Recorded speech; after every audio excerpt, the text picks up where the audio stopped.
Kalapating mababa ang lipad. Ito ang eksaktong paglalarawan ng karamihan sa babaeng si Magdalena. Ang dalaga kasi ay kilala bilang isang babaeng nagbebenta ng aliw. Maraming kalalakihan ang nababaliw sa kanya. Yun ay dahil sa kanyang kakaibang alindog na tinataglay. Ang pagbebenta ng kaligayahan ay matagal nang ginagawa ni Magdalena. Mula kasi nang mamatay ang kanyang mga magulang, kinailangan niyang tumayo sa sarili niyang mga paa. Wala rin naman siyang ibang maaasahan dahil lahat ng kamag-anak niya ay ayaw sa kanya. Mayaman kasi ang mga kamag-anak ni Magdalena sa side ng kanyang ama. Ang kaso nga lang, mata pobre ang mga iyon, kaya kahit kailan, hindi sumagi sa isipan niya na humingi ng tulong sa mga iyon. Ayos lang ba, sir? Pangiti-ngiti ang isang lalaki sa gilid ng kama habang nagsusuot ng pantalon. Ang lalaking ito ang naging customer ni Magdalena sa gabing iyon. Ayos lang. Totoo nga ang sabi nila, no? Napakagaling mo nga talaga sa kama. Hindi bale, sa susunod na tawagan kita, mas lalakihan ko ang bigay. Nagkataon lang talaga kasi ngayon na sakto lang yung pera ko eh. Nag-remit kasi ako sa misis ko eh. Hindi mo naman kailangan magbigay ng malaki. Sapat na sa akin na malaman kong masaya ka. Hindi lang basta magaling, mabait pa. Bakit ba ang bait-bait mo? Tsaka mura mo rin maningil. Gusto ko rin kasi yung ginagawa ko. Isa pa, napapaligaya din naman ako ng mga customer ko. Kapag hindi ako sumaya, doon ako naniningil ng malaki. Pinatay ni Magdalena ang sigarilyo sa ashtray. Nakanganga ka na naman. Pero sige, alis na ako .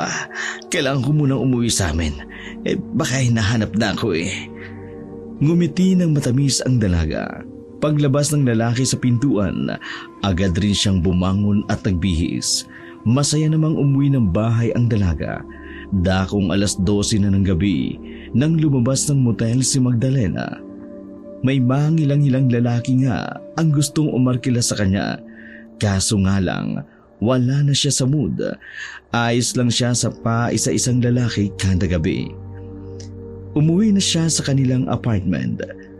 Bago pa lamang siya doon, nilayasan niya kasi ang una niyang tinirhan. Habang naglalakad siya paakyat ng hagdan, nakadaluho niya ang isang lalaking gwapo at maskulado.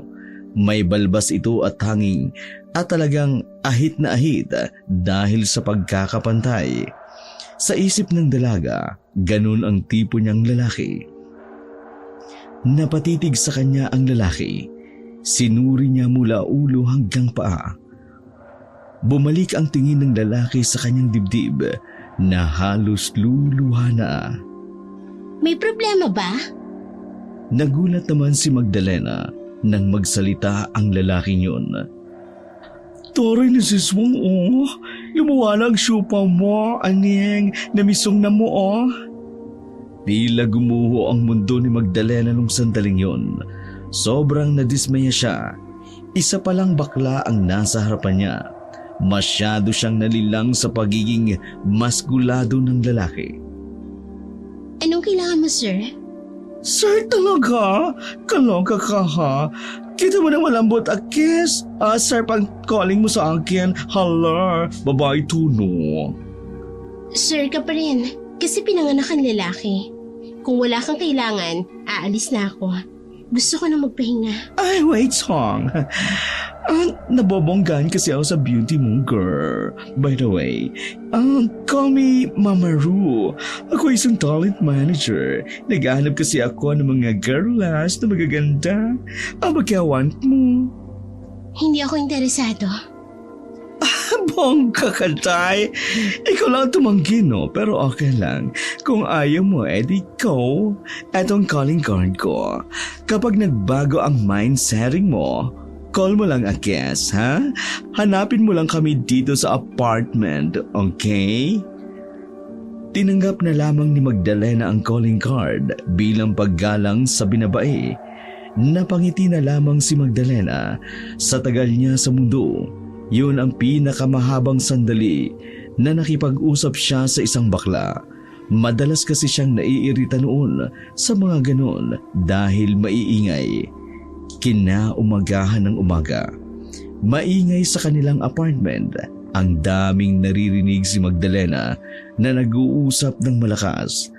Hindi siya nakatiis. Lumabas siya ng silid kahit wala siyang bra. Naglakad siya ng konti. Pagtingin niya sa hagdan, nagkakagulo na ang mga tao roon. Naroroon din ang baklang si Mamaro na siyang pinagtanungan ng dalaga. Anong meron? Kaya aga-aga ang ingay. Ikaw pala yan, ganda. Ay, nakalike ko ang look mo. Nakita ni Magdalena ang isang lalaking nakadapa sa hagdan. Para bang pinipilit itong gumapang paakyat. Pero nalagutan ng hininga. Duguan ang lalaki. Umaagos pa ang dugo nito pababa ng hagdan. Ang chika, may umatake daw ng violent tapos nagsumikap si kuya na makauwi here kasi nga taga rito yung family niya. They are all sa dulong kwarto ang kaso nga hindi siya umabot. Ha? Anong nangyari? Di ko knows, basta ang sabi umatake daw. May kibar sana kung ang umatake ay puso pero wala eh. Nag-blood cell ang flowing sa baba. Nakilala ni Magdalena ang mukha ng lalaki. Yun ang lalaking customer niya sa huling gabi. Sa isip-isip ni Magdalena, tama lang na namatay ang lalaking yun. Para sa kanya, hindi dapat mabuhay ang mga manloloko sa mundo. May nakaawi ba yan? Karumalduman. Sinong pwedeng gumawa ng ganyang kabrutal? Ang narinig ko, maangas at mayabang kasi ang Boylet. Kaya hindi nakapagtataka na may nag-revenge sa kanya ng ganun. Kaya naman pala. Dakong 7:00 na nang dumating ang mga pulis sa apartment, kinuha na rin ang bangkay. Pagtihayan ng biktima, saka lamang nila nakitang may malaking hiwa sa tiyan ng lalaki. Lumakas ang bulong-buluhan dahil doon kung ano-anong haka-haka ang kumalat sa apartment. Alay, paano kung aswang pala yung umatake sa kanya? Ay di naman malabo, di ba? Eh hindi naman malabo kasi itong apartment natin sa liblib na katirik eh. Maraming punong nakapaligid. Para tayong nasa gubat. Nang bibit-bitin na ng mga pulis ang bangkay, isang babae ang humagulhul habang umiiyak. Samantalang nag-alisan na rin ang mga nagchichismisan. Sumapit ang tanghali. Walang ganang kumain si Magdalena. Napalingon siya sa lamesa. Nakita niya roon ang calling card na bigay ng bakla. Nababagot siyang mag-isa, kaya naman susubukan na lamang niya ang alok nito. Baka mas maraming lalaki doon na pwedeng maging customer. Lumapad ang ngiti ng dalaga sa ideyang yon. Iniisip niya pa lang, pero nag-uumapaw na ang kaligayahang nararamdaman niya. Tinawagan niya ang bakla, kaya 1:00 pa lang ng hapon, pinagbihis na siya ni Mamaro. Isinama siya sa pinapasukan nito. Wala namang mawawala kung susubukan mo, SD. O diba siyas? Kung di mo like, pwede kang mag-no. Sumakay sila sa sasakyan ng bakla, nakakarag-karag pa. Palagay ni Magdalena, hindi second hand ang sasakyan na yun. Parang sobrang dami na ang nagmay-ari noon bago napunta kay Mamaro. Ay, ano bang ginagawa sa trabaho niyo? Di ba sabi mo talent manager ka? Since wala akong talent, tanggalin mo ang talent o manager lang ako. Maingat na pinaandar ng binabae ang sasakyan. Manager ng alin? Kahit alin, pero marami akong hawak ng mga model. At yung kita ilalagay kasi nga, angat ang beauty mo, girl. Napailing na lamang si Magdalena. Kung alam lamang ng bakla kung ano siya, baka bigla iyong umiwas sa kanya. Tumagal ng halos 1 oras ang kanilang biyahe dahil sa mga lubak-lubak ang kanilang dinadaanan. Nakarating sila sa isang gusali. Sa unang tingin pa lang, mababatid agad na lumang-luma na ito. Ano to? Abandonado? Grabe ka sa abandonado, si Shuang, ha? Ang pangit lang tingnan sa labas, pero kapag nasa loob ka na niyan, makikita mo ang tunay na ganda. Gara na tayo. Hinawakan ng bakla ang braso ng babae para bang matagal na silang magkakilala. Naglakad sila palapit sa gusali. Sa bukana pa lang, may lalaking gwardya na nagbabantay. Tingin pa lang ng mga iyon, mukha na silang manyakis. Mama, mukhang bago yan ah. Baka naman. Iba talaga kasi si Mama mag-recruit. Ang gaganda. Ay miss, kapag wala kang ginagawa, dito lang ako. Hoy! Bago kayo pumorma dyan, pakiayos nga muna ng mga ifi ninyo. Kaloka kayo? Di na kayo nahiya sa babaitang na ito? May mga jowables at sasawa na kayo, ha? Tsura nyo! Papansin tong bakla na to ah. Palibasa walang pumapatol sa'yo. Wala ka kasing matres. Hindi pinansin ng bakla ang kanyang narinig. Pero si Magdalena, hindi niya nagustuhan ang sinabi ng mga yun kay Mamaro.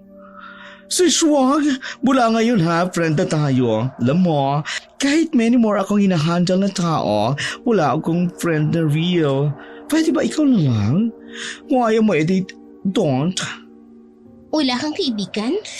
Wala nga eh. Luka-luka ang mga tao sa building na ito eh. Uso yung plastikan at kabitan. Wala rin akong kaibigan. Pero sige, subukan nating maging magkaibigan.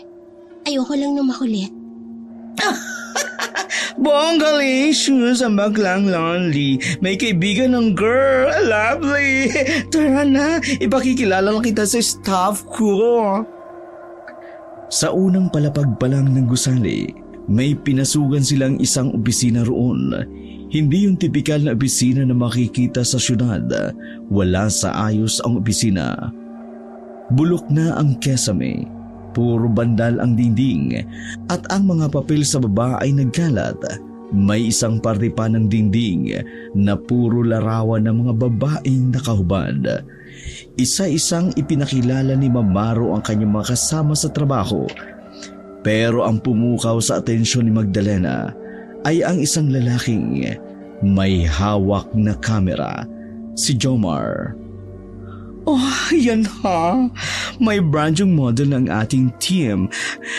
Gaganaan na ba ang lahat na mag-working? Napatingin ang mga naroon, particular kay Magdalena. Magandang hapon. Sana'y maging maayos ang trabaho nating lahat. Biglang nagsalita ang lalaking si Jomar. Tinuro nito ang larawan sa pader ng mga babaeng walang damit. Kaya mong gawin yan? Ngumiti si Magdalena ng malagid. Higit pa dyan ang kaya kong gawin. Napalunok ng laway ang lalaki. Mukhang naging epektibo ang ginawang pang-aakit ni Magdalena sa mga oras na yun. Bongga! Palaban ng lola! Sa araw na yun, hindi na muna pinagsimula si Magdalena. Pinakita muna sa kanya kung ano ang ginagawa sa trabahong iyon. Saka lamang nalaman ni Magdalena, illegal pala ang trabahong yun. Ang mga larawan kasi ng babaeng hubad, binebenta sa mga foreigner. Ang iba naman, inilalagay sa mga magazine o kaya naman sa dyaryo.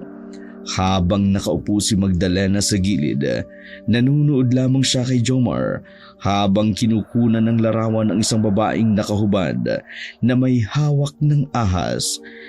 Napapansin ni Magdalena na palihim siyang tinitingnan ni Jomar, batid ng dalaga na nakuha niya ang atensyon ng binata.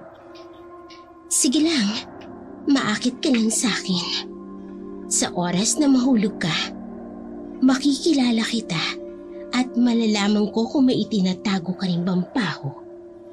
Bulaga! Hindi nagulat si Magdalena sa ginawa ng bakla. Normal lang na lumingon ang dalaga kay Mamaro. Bakit?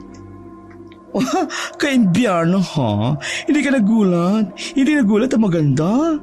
Siya nga pala si Swang. Kapag nag-overtime or alanganing oras ang pag-uwi mo sa parlor natin, pwede kang matulog dito eh. May kwarto doon.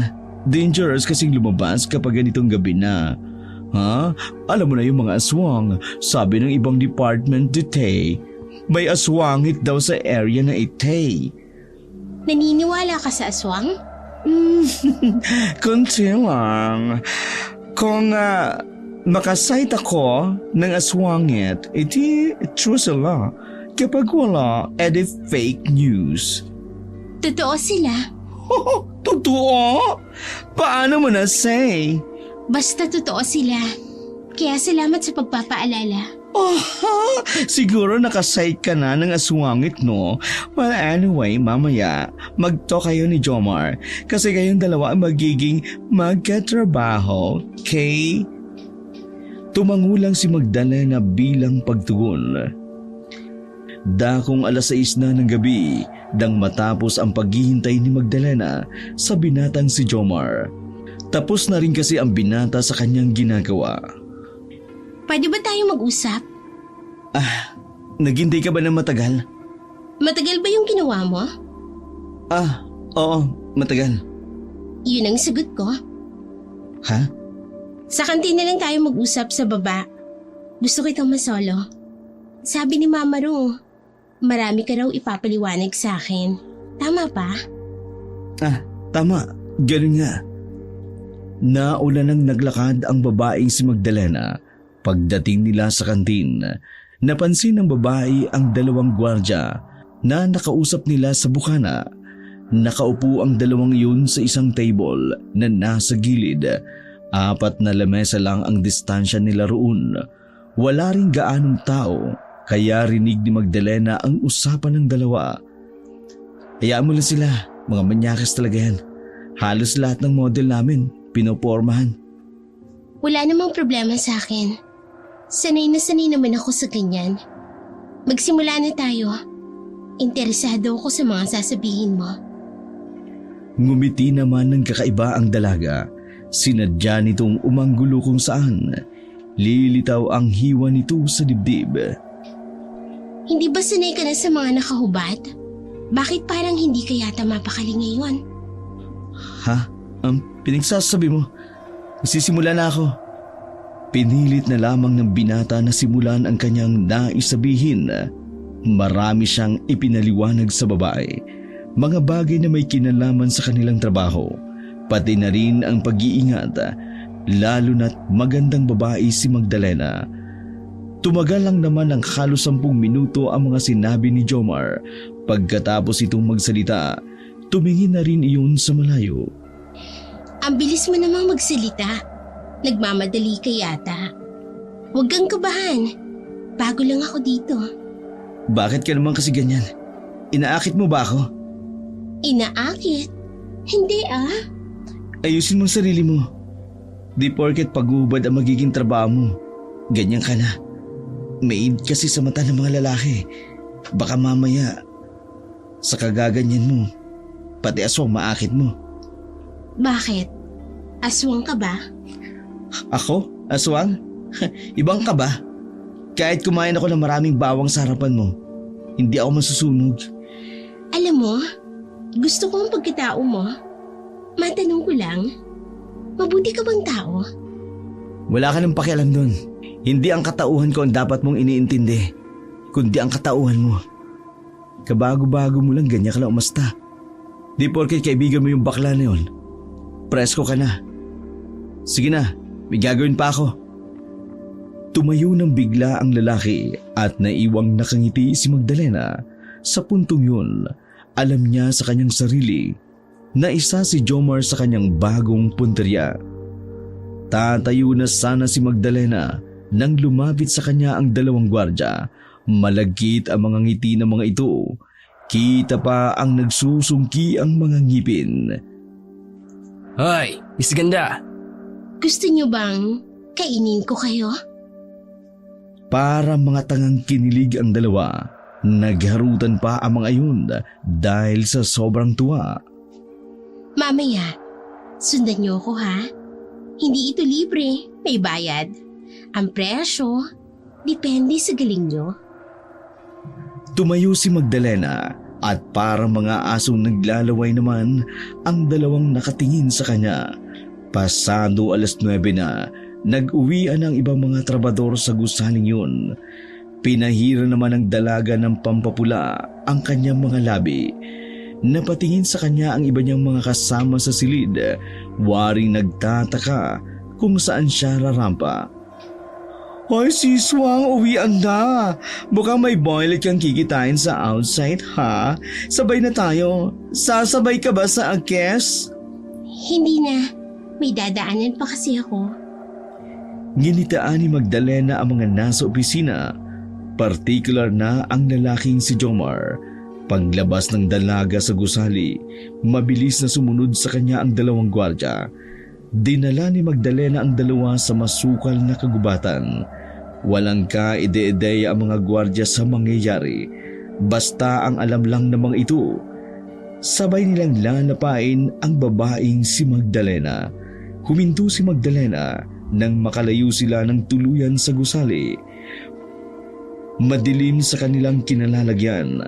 Wala ring ibang makakakita sa gagawin nila sa pwesto na yun. Bago tayo magsimula, gusto ko lang malaman kung may mga asawa ba kayo o wala. Hindi na mahalaga yun. Hindi natin itutuloy kung hindi kayo magsasabi. Oo na. Oo na. May asawa ko at may anak na 4. Ako? Ikakasal pa lang ako sa susunod na buwan. Wala pa akong anak. Eh di kung ganon, simulan na natin. Dahang-dahang lumapit sa kanya ang dalawa. Nang hahawakan na ng mga manyakis ang kanyang katawan. Doon na nagsimula ang lahat. Mabilis na lumipas ang mga sandali. Natapos na rin ang pagpaparaos. Nakangiting iniwan ng dalaga ang dalawang gwardya sa kagubatan. Naglakad-lakad si Magdalena sa kagubatan hanggang makarating sa isang ilog. Marahas niyang winasak ang damit. Inilublob ang sarili sa ilog. Pagkatapos halos ng kalahating oras, umahon na rin siya. Kinuha ang pamalit na kasuotan na nasa kanyang bag. Ang sarap sa pakiramdam ng ganito. Sana marami pa akong makatagpong lalaki ng mga taksil sa asawa at sa kasintahan. Si Jomar kaya, nagtataksil din kaya siya? Umuwi na lamang si Magdalena sa kanilang apartment. Mahimbing ang tulog niya ng gabing yun. Pagsapit ng umaga, dinig na naman niya ang baklang si Mamaro. Nagmamadaling binuksan ni Magdalena ang kanyang pintuan dahil sa irita. Kita niya sa kabilang kwartong naruroon ang bakla. Nakatayong may kausap sa cellphone na dipindot. Baka sa mukha ng bakla ang pagkabahala nang patayin nito ang tawag. Psst! Hoy! Ang ingay mo! Ano ba yan? Naku, sis Wang! May nangyaring scary bell sa work! Ha? Bakit? Paano kayo? Hindi kami. Wala lang din natin kaloka. Yung gwardyang shining armor ng building. Ano? Ayusin mo nga ang sinasabi mo? Yung gwardya, sis. Natagpo ang tiki bombom. Ang kulit mo. Ano ba yung tigi bombong? Tiki bombom, likwak, dead ball, dead Mandela. Sa ibang salita, patay na. Pati na? Oo, sis. Tumawag sa akin si Papa Omar. Tumawag sa akin si Papa Jomar. Natagpuan ang bangkay ng dalawang boylet na makunat sa gubat. Dense na, duguan, tapos bukas ang tummy. Tapos wala na inside organ. Inside organ? Lamang loob, sis. Ano ka ba? Kailan ka ba pinanganak, Diyos ko? Biglang naalala ni Magdalena ang ginawa nila sa gwardyang yun. Hindi niya maaring sabihin kay Mamaro na siya ang huling nakasama ng mga gwardya dahil malamang sa malamang siya ang unang mapagbibintangan. Knows mo ba kung anong scary match? Aswang daw ang tumeke sa dalawang makunat. Aswang? di ba aswang din yung tinuturong pumatay sa lalaking nandyan sa hagdan? Kaya nga sis, sinasabihan kita ha. Ingat-ingat ka lagi. Di mo knows. Baka ikaw na ang next na mateki. Maraming salamat. Sige, mag-iingat ako palagi. Siya nga pala. Maaga ka na ha. Start na tayo sa modeling mo ha. Maraming foreigner na kakagusto sa'yo. Diyos ko ka. Bet na bet ang beauty mo. Hindi lang picture mo sis ha. Sige ha. Pasok na ang cast. Ingat ka later. Nagmamadaling umalis ang baklang si Mamaro. Naiwan namang nakatayo ang babae sa labas sa kanyang pintuan. Nang may mapadaan ng dalawang lalaki, saka lamang nahalata ng dalaga na nakabra lamang pala siya. Lintik na baklang yun. Hindi mo lang sinabi na nakabra lang pala ako? Ano naman, kahit magubad pa ako dyan. Nag-almusal na lamang si Magdalena. Pagkatapos ay inayos na lamang niya ang mga gamit. Matinding makeup rin ang kanyang ginawa. Siniguro niya rin na walang kapintasan ang buo niyang katawan. Handang-handa na siyang ipakita sa iba ang buo niyang kaluluwa. Nang makarating na siya sa gusali, isa lang ang bantay sa bukana. Sa puntong yun ay isang babaeng gwardya. Habang paakyat ang dalaga sa hagdan, nakasalubong niya si Jomar. Ginitaan at lalagpasan na lang sana ni Magdalena ang binata nang bigla itong nagsalita. Nakita kita! Dumaloy ang kaba sa sistema ni Magdalena sa sinabing yun ni Jomar. Humarap siya na may halong patay mali siya. Nakita saan? Kagabi, lumabas ka. Sumunod sa iyo yung dalawang gwardya. Umamin ka. Ano nangyari sa dalawa? Anong ginawa mo sa kanila? Aswang ka ba, Magdalena? Natawa lang ang babaeng si Magdalena sa kanyang narinig. Anong nakakatawa? Ako? Aswang? Ikaw yata ang nahihibang eh. Kung hindi ka aswang, kung hindi ikaw ang gumawa nun, paano mo ipaliliwanag ang nakita ko? Magkasama kayo bago sila pinatay. Pinagbibintangan mo ba ako? Alam mo bang pwede kang makasuhan sa ginagawa mo? Hindi nakapagsalita ang binata. Lumingon-lingon lamang ito sa taas ng hagdan para alamin kung may ibang nakarinig sa kanila. Bayarang babae ako. Nagsalubong ang kilay ni Jomar. Ha? Yun talaga ang trabaho ko bago ako pumunta dito. Nagbabayad ako para sa aliw. At yung dalawang gwardya na yun, binili ang serbisyo ko kagabi. Oo, may nangyari sa aming tatlo. Pero hanggang dun lang. Iniwan ko silang parang tangang nakangiti. Hindi ko na alam kung ano pang nangyari pagkatapos ko silang iwan. Ibig mong sabihin, hindi ikaw ang aswang? Ano yung itinatago mo sa likuran mo? Bawang? Akin na. Ha? Anong... Akin na. Patutunayan ko sa iyo na hindi ako aswang. Kinuha ng dalaga ang bawang kay Jomar. Pumilas ang babae ng isang pirasong bawang. Kinain iyon sa harap ni Jomar. Nanlaki ang mga mata ng binata. Hindi ito makapaniwala sa kanyang ginawa. Naniniwala ka na ba? Hindi ka nga aswang. Pasensya na. Nahusgan kita. Para mapatawad kita, huwag ka nalang maingay na ako yung huli nilang nakasama. Ayoko may mga pulis na nangungulit sa akin. Isa pa, yung sinasabi ko sa iyo, yun din lang naman ang sasabihin ko sa kanila. Kung sakali, wala naman akong ibang alam. Sige, pasensya na uli. Naglakad paakyat si Magdalena. Binigyan niya ng makahulugang ngiti ang binata. Magdalena, lumingin muli ang babae. Huwag kang lalayo sa akin. Baka mabiktima ka ng kung ano, ng aswang, kung totoo man yun. Dali-daling bumaba ang binata.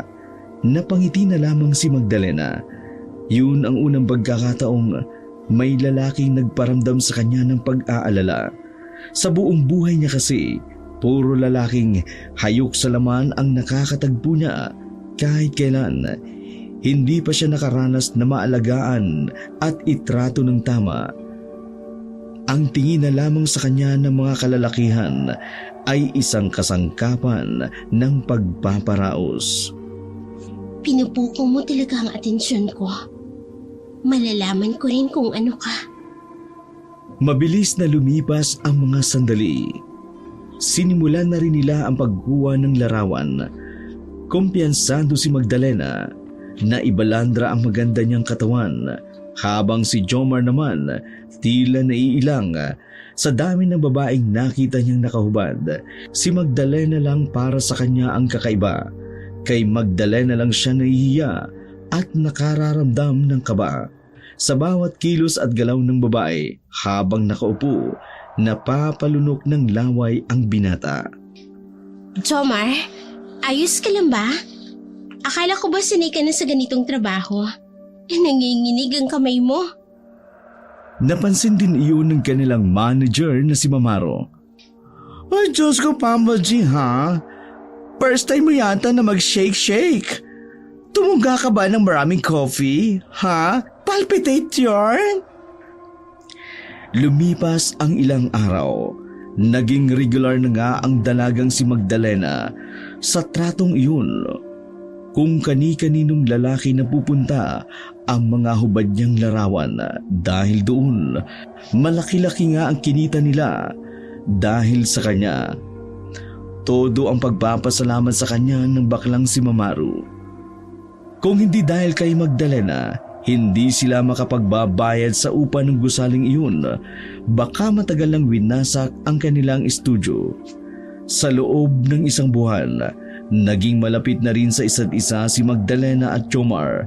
Tuluyan na silang naging magkaibigan. Ngunit walang kaalam-alam ang binata sa tunay na katauhan ng babae. Sigurado ka ba na dito ka magpapalipas ng gabi? Nagliligpit sila ng mga gamit sa opisina noong mga oras na yun. Dalawa na lamang sila ni Jomar sa silid.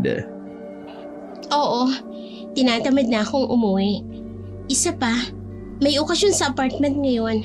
Maingay. Baka hindi rin ako makatulog. Sasamahan kita. Bakit? Nag-aalala ka ba? Oo. Alam mo naman, may ibang department dito na may mga manyakis. Karamihan pa naman sa mga manyakis dito, laging nag-overtime. Magda, maraming may gusto sa'yo rito. Nag-aalala ako baka pasukin ka rito. Isasara ko naman ang pinto. Kahit pa. Sige na, sasamahan kita. Doon ka sa kwarto.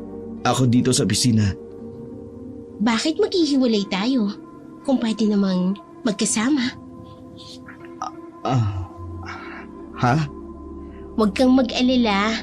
Gusto lang naman kitang makakwentuhan. Wala tayong gagawing kababalaghan. Maliban na lang kung gusto mong maging customer ko. Huwag na, no? Kwentuhan na lang. Binilisan ng dalawa ang kanilang pagliligpit.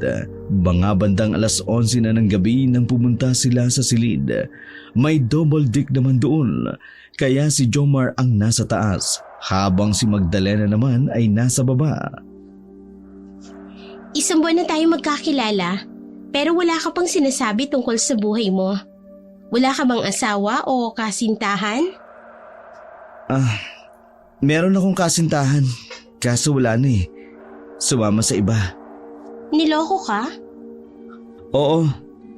Ginamit lang ako para sa mga bagay na gusto niyo makuha. Ewan ko kung saan ako nagkamali. Lahat naman ginawa ko. Lahat binigay ko. Pero bakit ganun? Pinagpalit niya ako sa gwapo at may sasakyan. Sandaling natahimik si Jomar. Narinig na lamang ni Magdalenang umiiyak na pala ang binata sa itaas. Sa hindi maipaliwanag na dahilan, nakaramdam ng galit si Magdalena para sa lalaki. Isang ideya ang pumasok sa kanyang utak, bagay na unang beses niya lang na naramdaman mula noon. Huwag iyakan ng basura. Dahil basura, itinatapon na. May ibang babae na mas karapat-dapat sa busilak mong puso. Huwag kang mag-alala, kakarmahin din silang dalawa balang araw. Habang ikaw naman, magiging masaya rin. Hindi na nagsalita pa si Jomar. Tumayo si Magdalena. Sa kanya nalaman na nakatulog na pala ang lalaki. Huminga ng malalim si Magdalena at nagsalita. Huwag kang mag-alala, Jomar. Ako ang magiging karma nila. Ngumiti si Magdalena. Lumabas siya ng silid ng opisina. May kikitain siyang lalaki sa labas. Isang customer na nagdanais ding makarating sa langit sa pamamagitan ni Magdalena. Isang oras lang ang nakalipas. Natapos na rin ang ginawa nila ng lalaki. Umuwi na rin agad si Magdalena. Bago pa nagising si Jomar kinabukasan, nabulabog na naman ang mga nasa gusali. Nang isang lalaki naman ang natagpo ang patay sa gubad. Ang lalaking yun ay ang lalaking nakipagtalik sa dalaga. Dumating agad ang mga pulis. Nagsisimula pa lang ang investigasyon, pero may mga nagsabi ng aswang ang dumali sa lalaking yun. Dahil sa sunod-sunod na pagbatay, nababahala na ang ilang nagtatrabaho sa gusaling yun. Kaya naman, may ibang nag-file agad ng leave para umiwas sa sinasabi ng panganib. Nabalitaan mo ba yung nangyari? Nasa opisina silang lahat. Kanya-kanyang tsismisan bago dumating si Mamaro. Yung lalaking patay na naman? Oo, malakas talaga ang hinala ko. May aswang talaga sa area natin. Nakapagtataka nga lang eh. Bakit puro lalaking pinapatay niya? Tahimik lang na nakikinig si Magdalena. Noong umaga na yun, wala siya sa mood. Masama ang gising niya. Naalala naman kasi niya ang panluloko kay Jomar ng dati nitong kasintahan. Naging laman ng usap-usapan ang nangyari nung araw na yun. Habang ang lahat ay abala sa bagay na yun, inalam naman ni Magdalena kung saan nakatira ang dating kasintahan ni Jomar. Ay, walang niya. Bakit ba ako naiinis sa babaeng yun? Tumingin siya kay Jomar na abala sa paglilinis ng kamera. May gusto ba ako sa mukong na to? Hindi nakatiis si Magdalena. Nilapitan niya si Jomar. Jomar, ano nga ulit ang pangalan ng dati mong kasintahan? Ha? Bakit mo tinatanong? Wala lang. Gusto ko lang malaman kung maganda ba siya o hindi, kung anong pangalan niya. Gusto ko siyang makita. Ibinigay ni Jomar ang buong pangalan ng dating kasintahan dahil na rin sa pangungulit ni Magdalena. Nasabi na rin ng lalaki kung saan iyon nagtatrabaho at nagpakita ito ng larawan. Malapad ang ngiti ng dalaga dahil iyon sa tuwa, dahil yun sa ideyang binabalak niya. Wala silang gaanong ginagawa ng araw na yun, kaya naman 5:00 pa lang ng hapon ay maaga nang umalis si Magdalena sa gusali. Sabik na sabik siyang puntahan ang babae. Gagawin niya iyon dahil naaawa siya kay Jomar. Si Jomar na unti-unti niyang nagugustuhan kahit pa alam ng dalaga na hindi siya nito magugustuhan, lalo na kapag nalaman nito ang tunay niyang kulay. Bumiyay si Magdalena 6:00 ng gabi. Nakarating siya sa sinasabing trabaho ng babae sa bayan. Matyaga siyang naghintay hanggang sa may naglabasan ng ang empleyado sa tapat na rin ng isang gusali. Yun na pala yun. Ang pangit. Nairita si Magdalena nang mamukaan ang babae. Lalapitan na sana niya iyon nang biglang may lumapit doon na isang lalaki. Matangkad at may sasakyan. Napatigil ang dalaga at pinagmasdan niya ang dalawa. Yun pala yung lalaking ipinalit niya kay Jomar. Parang may naisip akong mas maganda. Sumilay ang nakalulokong ngiti sa labi ng dalaga. Naiisip niya pa lang ay natutuwa na siya sa pwedeng mangyari. Umuwi na muna siya sa kanilang apartment. Nagplano siya ng kanyang gagawin upang maging malinis ang resulta ng lahat. Kinabukasan, hindi na siya pumasok. Sa parehong oras, hinintay niya ang dalawa sa tapat ng gusali. Nagawang sundan ni Magdalena ang lalaking papauwi dahil sa kakaiba niyang kakayanan. Tila mas mabilis pa nga siya sa sasakyan. Palihim na nakapasok ang dalaga sa bahay ng lalaki na ang pagkakarinig niya, Dennis ang pangalan. Mukhang mag-isa siya rito. Tiningnan pa ni Magdalena ang malaking bahay na yun. Halatang mayaman nga ang kanyang bibiktimahin. Matapos ibalik ang dati sa normal, lumabas na siya mula sa likuran ng halaman. Nagulat ang lalaking si Dennis nang makita ang babaeng si Magdalena na tila gula-gulanit ang suot. Bakat na bakat ang dibdib ng babae, kitang-kita ang kaputian nito. Sandali. Sino ka? Papaano ka nakapasok sa bakuran ng bahay ko? Dahan-dahang naglakad si Magdalena nang may nakakaakit na tingin. Hindi na mahalaga kung sino ako. Ang mahalaga ay kung ano ang pwede nating gawin. Anong pinagsasabi mo? Baliw ka ba?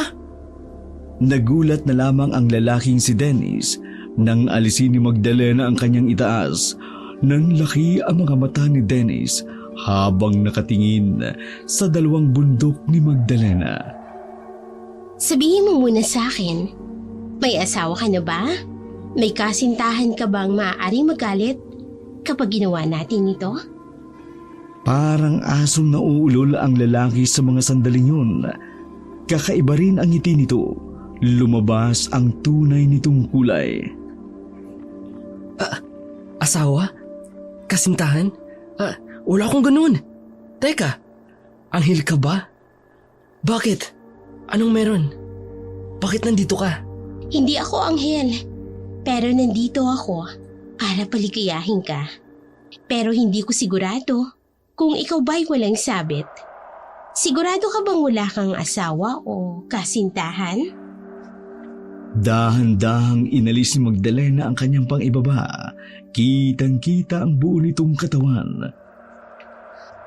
Wala nga. Maniwala ka. Sino yung kinalikan mo kanina at hinatid mo? Ha? Paano mo nalaman yun?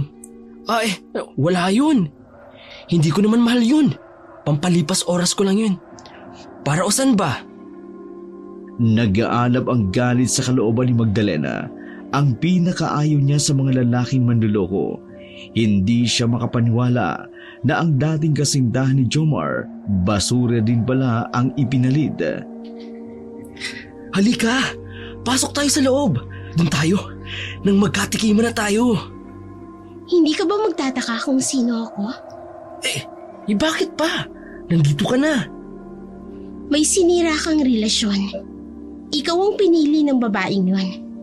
Niloko ng babaeng yon ang dati niyang kasintahan para lang sa'yo. Tapos lolokohin mo rin pala ang babaeng yon? Mga siraulo ba kayo? Mga manloloko. Dawala ang ngiti sa mukha ng lalaking si Dennis. Nalito ang lalaki kung paanong nalaman iyon ni Magdalena. Teka, sino ka nga ba talaga? Gusto mong malaman kung sino ako? Ako lang naman ang babaeng galit na galit sa mga taong manloloko. Nagbago ang itsura ni Magdalena. Lumitaw ang malapad niyang pakpak sa likuran. Kumulubot ang kanyang muka. Humaba ang kanyang dila at lumitaw din ang kanyang mga pangil. Naging mahaba at matulis din ang kuko nito. Teka! Aswang ka!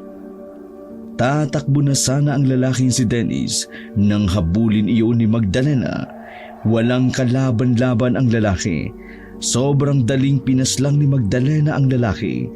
Inilabas niya ang lamang loob nito at kinain. Ito ang nararapat sa lahat ng mga tao na hindi makontento sa mga minamahal nila. Lumipas ang halos 5 minuto. Lumipad siya papunta ng gubat kung saan malapit ang kanyang pinapasukang trabaho. Doon niya na rin kasi iniwan ang damit na kanyang pamalit. Bumaba siya sa gilid ng ilog. Matapos makapaghugas, ibinalik na rin niya ang dating anyo bilang tao. Dinampot niya ang bag kung saan nakalagay ang damit na susuotin. Ang gastos ko naman sa damit. Pagharap niya ay nanlaki ang kanyang mga mata. Nakita niya si Jomar na naroroon, nakatayo at nakatingin sa kanya, nagulat na gulat. Jomar, Tila may bumaramunang bato sa lalamunan ng lalaki.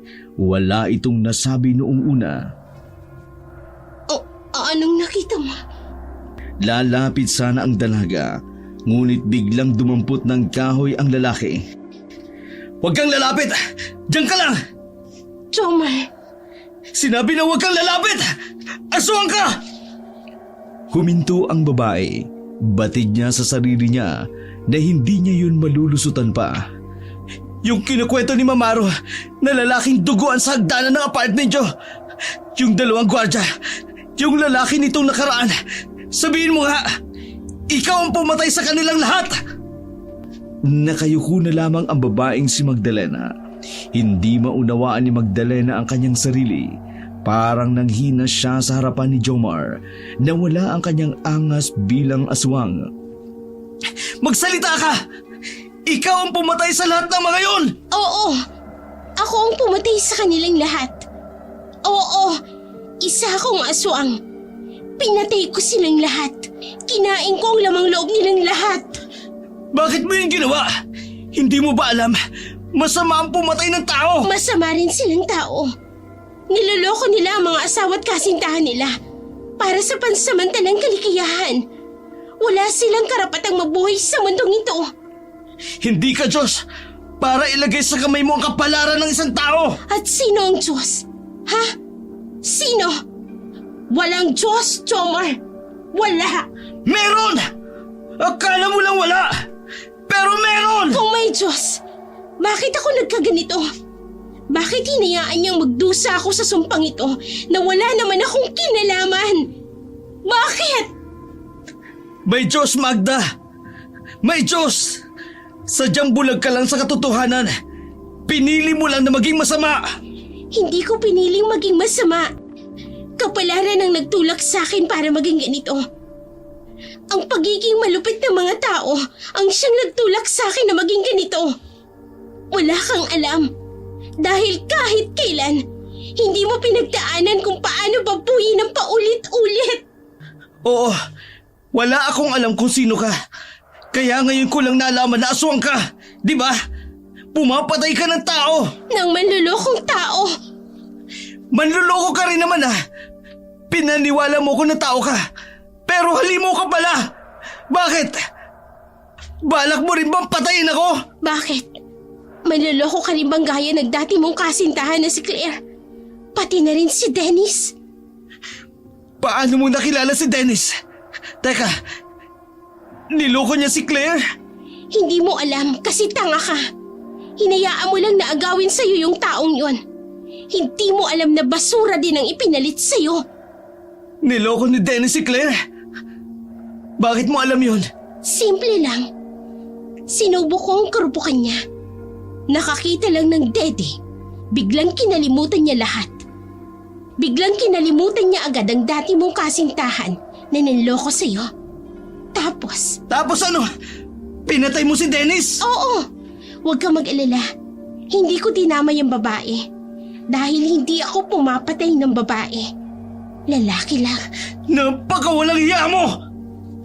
Nagulat si Magdalena sa sinabing yun ng lalaking si Jomar.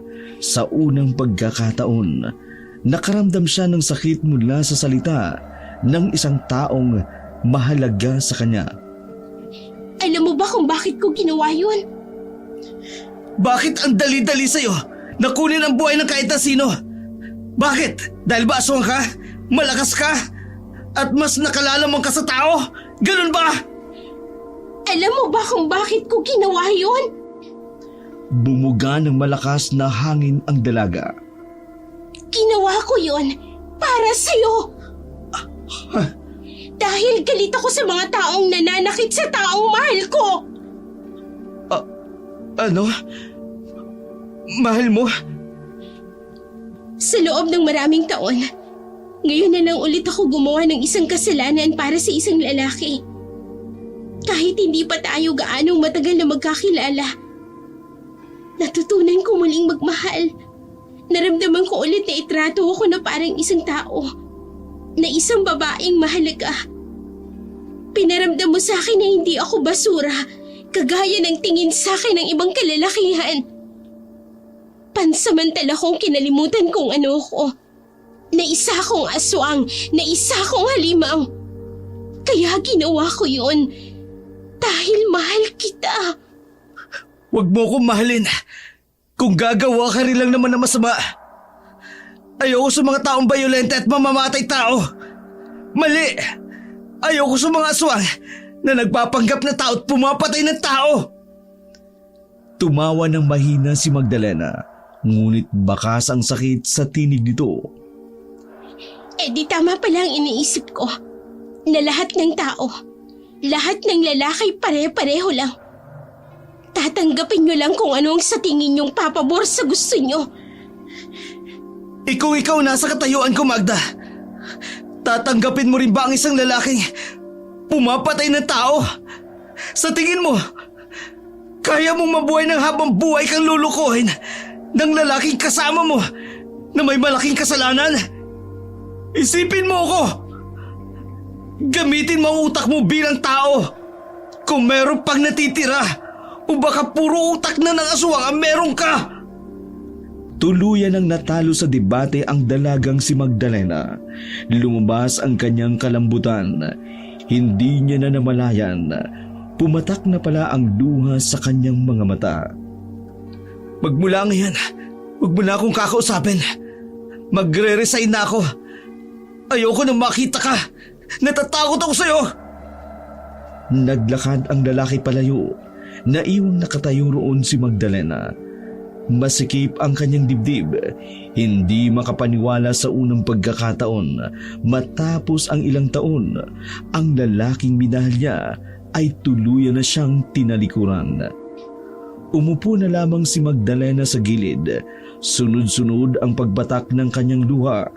Kahit pigilan niya iyon, hindi yun humihinto. Hindi ako dapat umiyak. Aswang ako. Matapang at mabangis ako. Hindi ako dapat umiiyak. Marahas na pinunasan ng babae ang kanyang mga luha. Huminga siya ng malalim at umuwi sa kanilang apartment. Tulala siya na naglakad sa hagdan nang makasalubong niya ang baklang si Mamaro. Si Aswang, naku, bakit mamagay ang eyes mo? Anyari? Halika nga, halika. Dali. Umupo ang dalawa sa baitang ng hagdan. Sino ang nagwala sa'yo, ha? Najombag ka ba? Si Nets! Ikwento mo yarn. Umiling na lang si Magdalena. Kilala kitang bruwa ka, ha? Stronger ka, hindi ka mahina. Kaya bakit ka magka-cry-cry? Ay, Diyos ko, doon na nga tayo sa kwarto mo. Inalalayan ng bakla si Magdalena papasok ng kwarto, ngunit hindi pa rin iyong nagsasalita. Magpahinga ka na lang muna siguro. Kung hindi ka pa ready na mag-share, go lang. Bukas huwag ka munang pumasok, ha? Rest well, ha? Babush muna, ha? May asikasuhin lang akong lokaret na babae. Humalik pa ang bakla sa kanyang noo. Naiwang tulala si Magdalena. Inisip niya rin si Jomar. Saka iisip niya na kaidlip na pala siya. Sobrang haba ng kanyang itinulog. Hindi niya namamalayan. Maggagabi na pala siyang gumising. Narinig niya sa labas ng pinto ang magkahalong boses. May matanda, may galit, parang natatakot. Narinig niya si Mamaro na kinakausap ang mga naroon sa labas. Hoy! Huwag kayo magbibintang, ha? Paano magiging aswang si Magdalena? Ang ganda-ganda niyang dilag.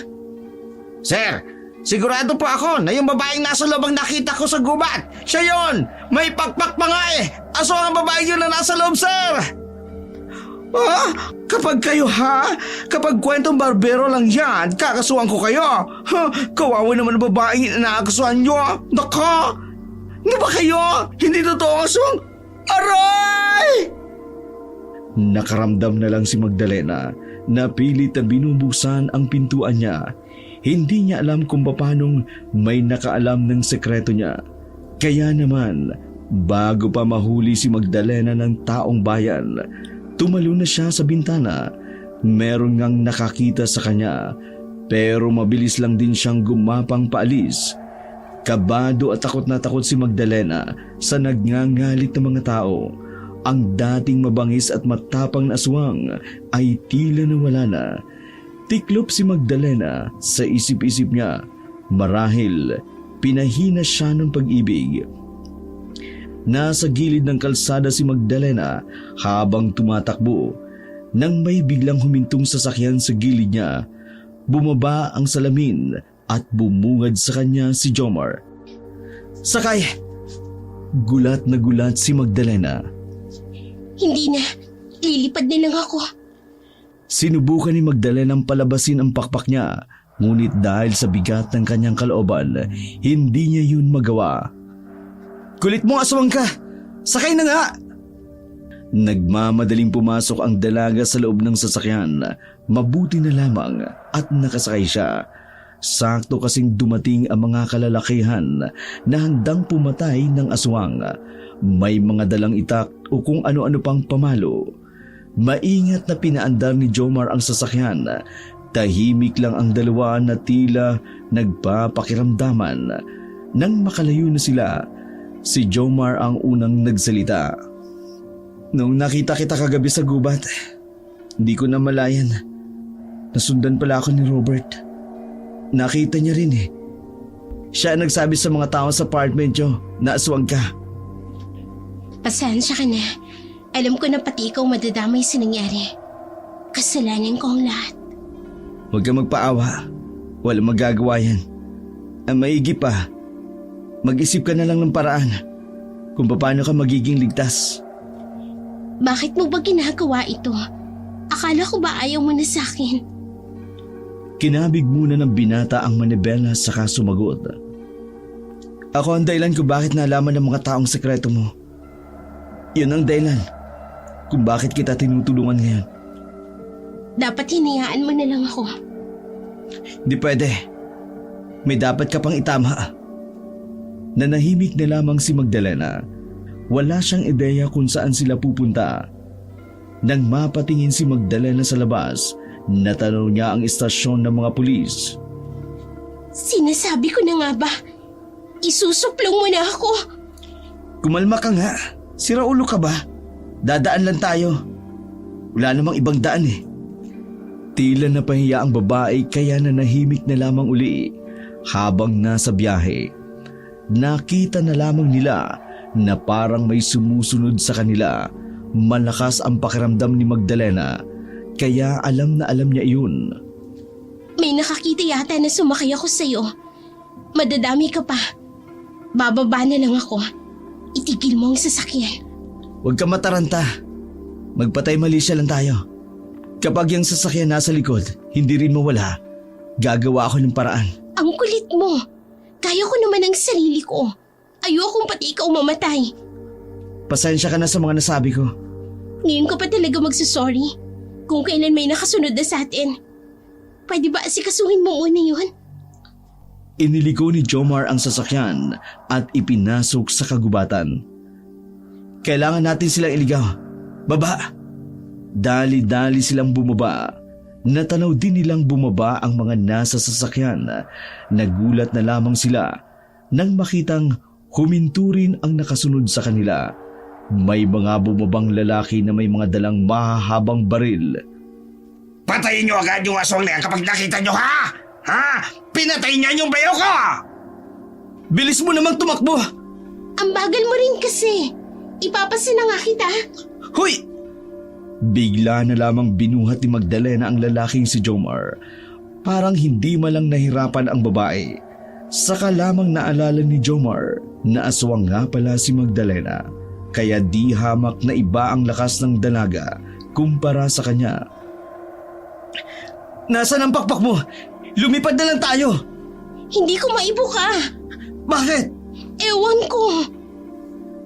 Nabahala ang dalawa nang makita sila ng mga lalaking humahabol sa kanila. Agad silang pinaputukan dahil doon napabagal ang kanilang pagtakas. Rat-rat ang ginawa sa kanila kaya hindi sila pwedeng magpadalos-dalos. Doon! Sa gawing yun! Doon tayo dumaan! Sinunod ni Magdalena ang itinuturong direksyon ni Jomar. Sinuong nila ang pinapaulan ng bala sa kanila. Pagkarating nila sa dulo, tumalon silang dalawa pababa sa ilog. Mabuti na lang at madilim sa kagubatan. Kaya naman, nahirapan na ang mga humahabol sa kanila na patamaan sila. Pag-ahon nila sa tubig, hindi na nakasunod pa ang mga lalaking iyon. Lamig na lamig si Jomar pag-ahon nila. Agad din naman siyang binitbit ni Magdalena, saka muling naglakad. May narating silang kuweba. Sinamantala nila ang pagkakataon para makapagpahinga muna roon. Umupo ang dalawa at sumandal sa bato. Hingal na hingal, lalo na si Magdalena, buhat-buhat ang lalaki. Hindi naman siguro tayo masusundan dito. Mararamdaman ko naman kung nandyan na sila sa paligid. Hoy Magda, sabihin mo nga sa akin. Paano ka ba naging aswang? May lahi ba kayong aswang? O ikaw lang? Wala kaming lahing aswang. Pero isinumpa ang pamilya namin dahil sa nagawang kasalanan ng lolo ko. Kung sino raw ang pinakabunsong anak na babae sa ikatlong henerasyon ng pamilya, siya raw ang magiging aswang. Ako ang sumalo ng sumpa kahit na wala akong kinalaman sa nangyari noon. Eh sino naman yung sumumpa sa pamilya nyo? Ang lola ko sa tuhod. Bago siya namatay, nagbitaw siya ng sumpa. Ginawa niya yun dahil sa mga ganid niyang anak na walang ibang hinintay kundi ang mana at ang kamatayan ni Lola. Iba talaga ang nagagawa ng yaman ano? Walang kadugo-dugo. Pero may paraan ba para mawala ang sumpa? Ang sabi ng matatanda sa angka namin, mawawala ang sumpa kapag nag-alay ako ng isang bagay na bukal sa kalooban ko. Hanggang ngayon, hindi ko alam kung anong bagay na yun. Gusto kong humingi ng tawad sa mga binitiwan kong salita. Hindi ko inalam kung ano ang pinagmulan mo. Hinusgan ka agad kita. Masyado ako nagpadala sa emosyon ko. Patawad. Lahat ng sinabi mo tinanggap ko. Alam ko sa sarili ko kung ano ang mga mali ko. At dahil sa'yo, nalinawan ako sa mga bagay-bagay. Itatama ko ang lahat kapag naging maayos na ang sitwasyon. Huwag ka mag-alala. Sasamahan kita. Gusto kong ako ang maging dahilan ng lakas mo. Nag-aalala ako para sa iyo. May pamilyang naghihintay sa iyo. May mga pangarap ka pa sa buhay. Hindi yun matutupad kung mapapahama ka dahil lang sa... Manahimik ka nga. Dami mo sinasabi. Nandito ako at kasama mo. Alangan naman pauwiin mo ko. Tapusin natin to. Gusto kong kuhaan ka uli ng picture. Talaga? Oo. Pero nakadamit ka. Hindi gaya ng dati. Kung makikita lamang ni Jomar ang kanyang muka, malalaman ng binata kung paanong mamula-mula ang kanyang pisngi. Yun yata ang unang pagkakataon na naramdaman niyang may gumagalang sa kanya. Tara na, punta natin ang gawing yun. May liwanag doon. Tingin ko, baryo o barangay yun. Baka sakaling makahingi tayo ng tulong. Sandali. Bakit? Masyadong malamig. Basa na ang suot natin. Basa nga, ano naman? Papainitin natin. Nagulat na lamang ang binata nang halikan siya ni Magdalena. Mapusok pa nga ang mga sumunod na sandali. Hindi nila namamalayan na ang kanilang mga suot ay nasa lapag na pala. Maging si Jomar ay tila nawala rin sa sarili dahil sa pagmamahal na nararamdaman para sa babae. Nakalimutan niyang si Magdalena ay isang aswang. Lahat ng pangamba ay nabura ng bawat halik at hagod sa likod. Saksi ang mga puno sa kung paano nila pinagsaluhan ang kanilang pagmamahalan. Makalipas ang ilang sandali, kapwa narating ng dalawa ang kalangitan ng may ngiti. Sa maikling panahon, mahal na kita. Mahal din naman kita eh. Kahit hindi ko alam paliwanag. Matapos ang bakbakan, nagsuot na rin ang dalawa ng kanya-kanyang damit. Naging epektibo ang kanilang ginawa dahil nabawasan ang lamig na naramdaman ni Jomar. Hindi nila alam kung anong oras nang marating nila ang bukana ng isang lugar. Tahimik na roon ang mga taong nasa labas lamang, ang mga nagluluto sa bakuran at nagwawalis at nagsisibak. Magda, may nararamdaman ka bang panganib? Wala naman, pero huwag tayong pakampante. Hindi natin alam kung anong meron dito. Lumapit sila sa isang matandang lalaki na nasa bakuran. Kinapalan na lamang ni Jomar ang mukha niya para tawagin iyon.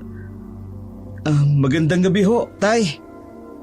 Kung hindi po kami nakakaabala sa inyo, pwede po ba kayo makausap? Lumingon ang matanda.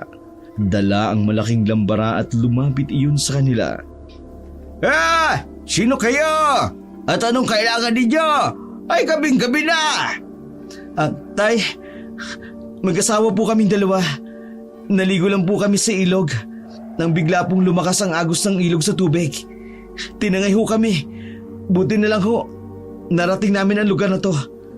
Nagbabaka sakali po kami na makahingi ng tulong. Basang-basa ho kasi kami. Nilalamig rin po kasi kami. Lalo na po itong asawa ko. Anong asawang pinagsasasabi mo?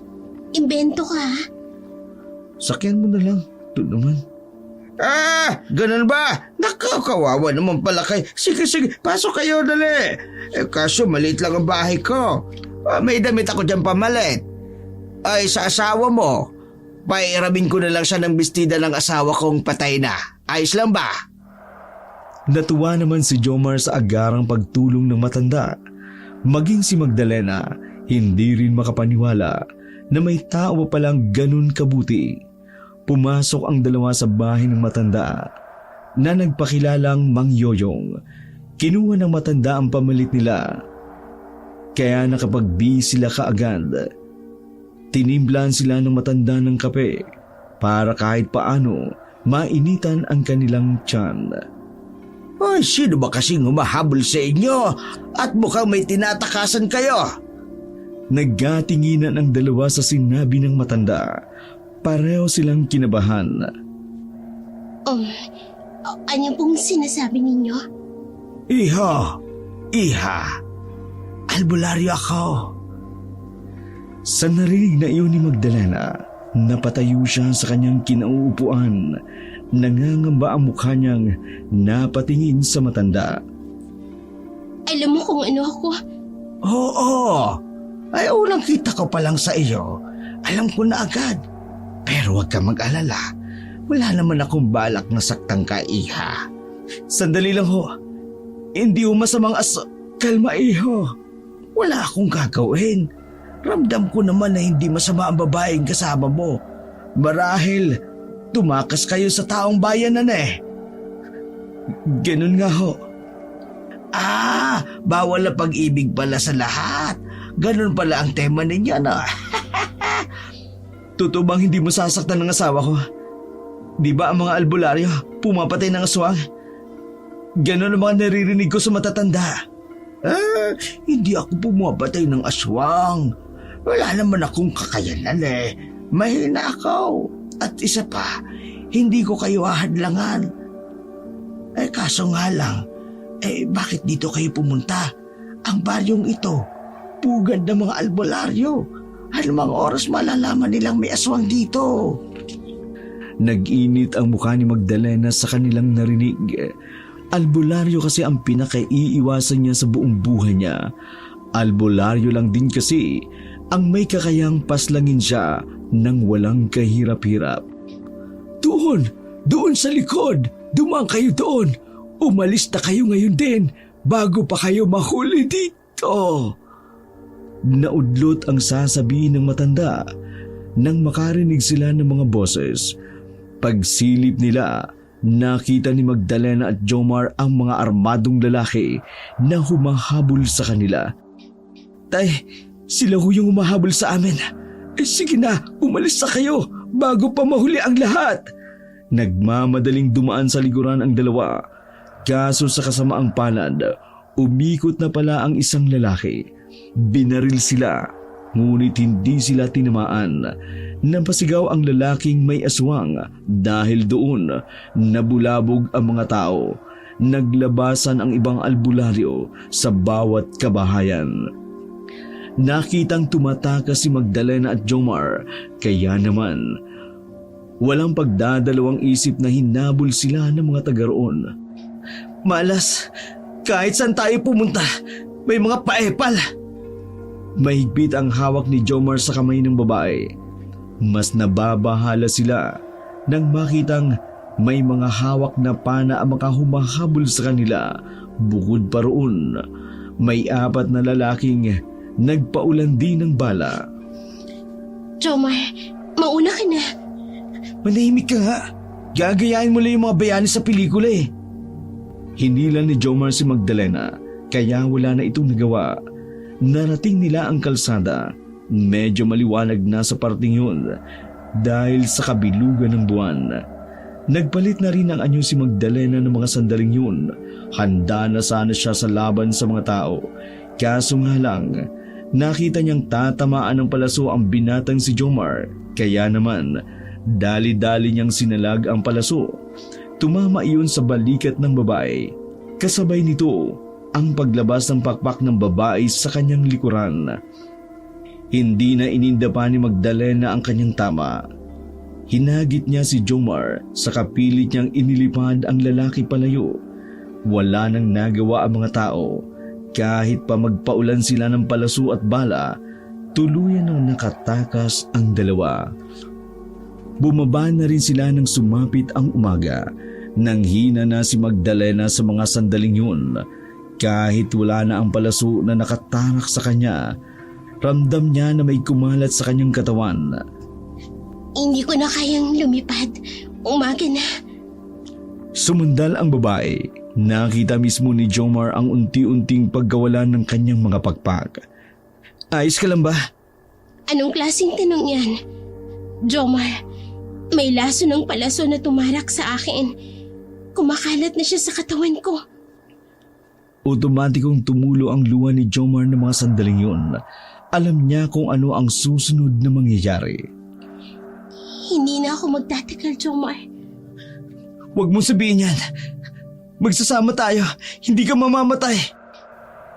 Biglang umubo si Magdalena hanggang sa meron itong iluwa na itlog na kasing laki ng itlog ng pugo. Ngumiti si Magdalena. Naiyak siya sa sobrang tuwa. Sa wakas, natapos na rin ang paghihirap niya. Jomar, wala nang sumpa. Nakabalik na ako bilang isang normal na tao. Nawala ang sumpa dahil sa pagligtas mo sa akin. Sobrang saya ko. Sa huling sandali, natupad ko ang pangarap kong maging normal na tao ulit. Kahit limitadong oras lang. Jomar, totoo nga, merong Diyos. Pinakinggan niya ako. Hindi niya ako kinalimutan. Magda naman, huwag kang magsalita ng ganyan. Huwag kang magsalita na parang aalis ka. Halika, bubuhatin kita. Dadalhin kita sa ospital. Nasa itaas tayo ng bundok. Kailangan na nating tanggapin ang kapalaran ko. Siguro, ito na rin ang kabayaran ng lahat ng nagawa kong kasalanan. May isinukang dugo ang babae dahil habang tumatagal, lumalala ng lumalala ang epekto ng lason sa katawan ni Magdalena. Daya mo naman eh! Kung kailan maayos na eh! Saka ka naman mag-iiwan! Bakit ka naman ganito? Bakit? Jomar, tandaan mo palagi na sa maikling panahon, minahal kita. Natutunan kong magpakatao muli dahil sa iyo. Binigyan mo ng pag-asa ang buhay ko.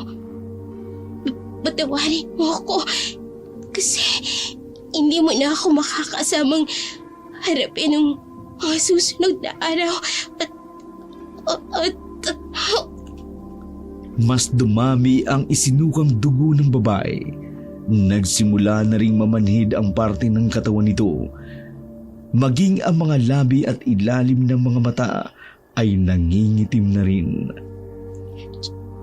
Jomar, ipangako mo sa akin na kapag wala na ako, gusto ko mabuhay ka ng mapayapa. Wala nang nagawa si Jomar kundi tanggapin na lamang ang katotohanang wala na si Magdalena. Hinaplos na lamang niya ang buhok ng babae at sa huling pagkakataon, hinalikan niya sa noo si Magdalena. Kasabay ng pagsikat ng araw sa silangan ay siya namang pagpikit ng mata ng dalaga. Magda! Uy! Magda, gumising ka! Umaga na oh! Huwag ka lamang kanyan! Huwag mo naman akong iiwan! Magda! Magda!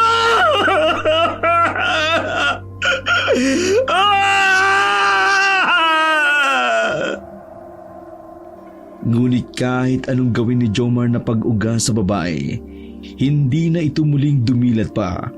Hagulhol ang lalaking niyakap na lamang si Magdalena. Parang sinakluban ng langit at lupa si Jomar sa puntong yun.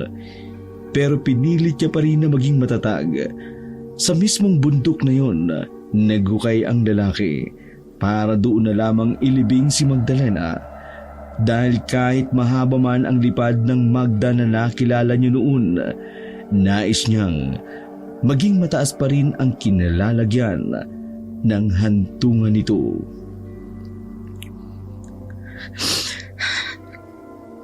Magda, pinapangako ko. Hindi kita makakalimutan.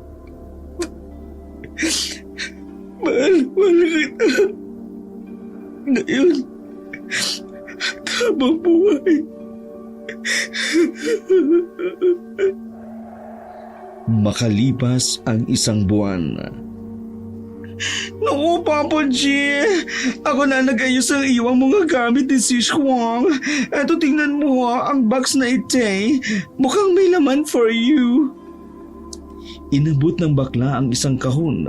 Nagtaka si Jomar kung anong laman ng kahon na yun. Kaya naman, dahan-dahang binuksan iyon ni Jomar. Bumungad kay Jomar ang isang bagong kamera. Naku, matagal ang pinag-ipunan niya yan. Ang sabi niya sa akin, sakaling wala siya sa karawan mo, ako na lang daw ang bigay niya sa iyo. Si Magda... Si Magda talaga. Nasaan na nga ba si Siswang? Sabi niya, gogora lang siya sa family niya sa ibang probinsya. Nakangiti ngunit naiyak na lamang si Jomar.